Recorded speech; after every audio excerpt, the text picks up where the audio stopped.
নমস্কার বন্ধুরা, লিপিয়া কিচেন থেকে আপনাদের জন্য নতুন রেসিপি নিয়ে চলে এসেছি। আজকে বানাবো মৌরালি মাছের পাতুরি। মৌরালি মাছের পাতুরি কিভাবে বানানো হয় চলুন দেখাবো আপনাদেরকে। মৌরালি মাছের পাতুরি বানানোর জন্য মৌরালা মাছ নিয়ে নিয়েছি। মৌরালা মাছে হলুদ গুঁড়া আর লবণ দিয়ে ভালো করে মাখিয়ে নেব।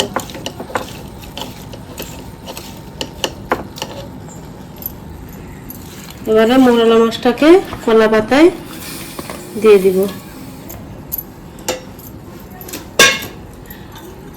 তারপরে দিয়ে দিব ঝুরি ঝুরি করে আলু কেটে নিয়েছি।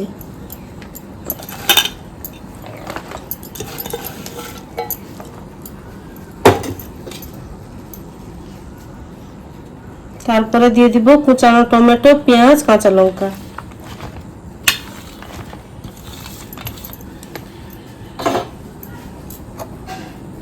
তারপরে সরিষা,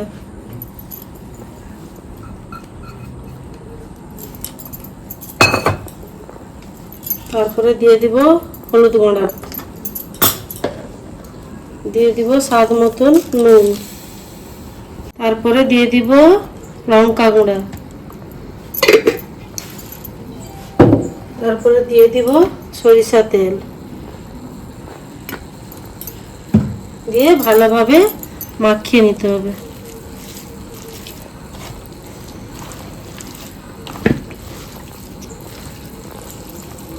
লাস্টে আর একটু সরিষা তেল উপরে ছড়িয়ে দিব,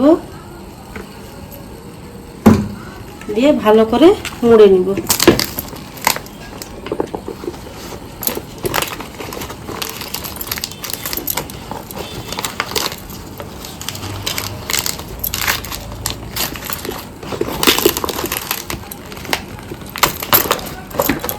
বেশি পাতা একটু না দিলে পাতাগুলো নষ্ট হয়ে যায়, পুড়ে যায় না, যেন জিনিসটা ভালোভাবে হয় না।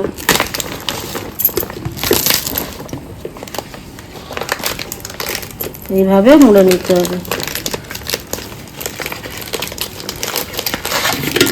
একটা তাওয়ার উপরে নিয়ে নিয়েছি। এবারে পাতুরিটাকে বসিয়ে দিব গ্যাসে। 10 মিনিটের জন্য বসিয়ে দিলাম।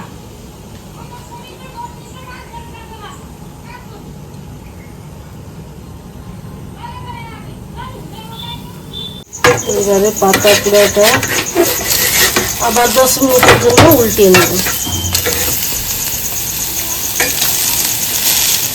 আবার 10 মিনিট এপাশে এইভাবে জাল দিয়ে নেব।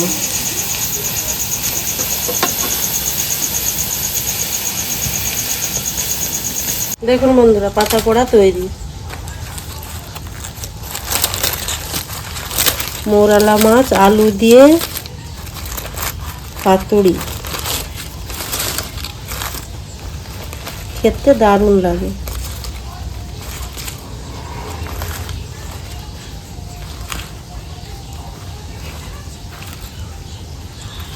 দেখুন, আর নিত্য নতুন রেসিপি পাওয়ার জন্য ফলো করুন। আর আপনারা ভুলবেন না লাইক, কমেন্ট, শেয়ার করতে।